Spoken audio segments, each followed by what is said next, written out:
எல்லாரும் பல படங்களில் நடித்து முடித்ததுக்கு பிறகு வெளிநாட்டு படங்களை பார்த்து சினிமாவை தெரிஞ்சுக்குவாங்க.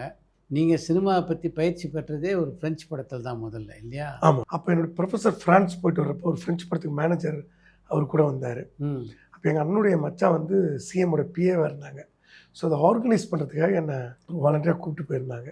அப்போ அவங்க சரியாக செட் ஆகலை. ஏன்னா அவர் ப்ரொஃபஸருக்கு எப்படி ஹவு டு ஹேண்டில் த சினிமான்னு தெரியல. அப்புறமா மோகன், சுதாகர், சதீஷ்னு சொல்லிட்டு அந்த குரூப் வந்து டேக் ஓவர் பண்ணாங்க. அப்போ என்னை மட்டும் தனியாக கூப்பிட்டுட்டாங்க.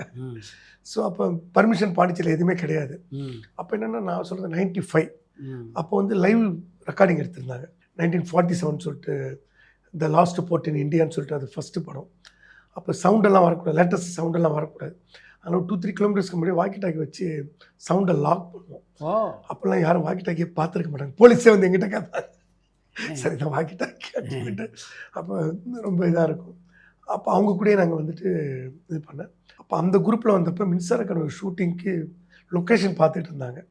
நான் அந்த சர்ச்சஸ் எல்லாம் பார்த்தீங்கன்னா ஒரு அந்த கோல்டன் லைட்டு மார்னிங் ஒரு 6:30 ஆஃப் லைட் ஒரு கோல்டன் லைட் அண்ட் ஷேடோ எடுத்து கொடுத்தேன்.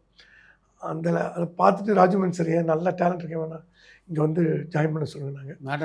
அப்படியே ஜாயின் ஆகி மேம்படுத்தப்பட்ட சமூக பொருளாதார வளர்ச்சியை அடைய மக்களுக்கு வழிகாட்டுவதே மக்கள் நீதி மையத்தின் முதன்மை பணி.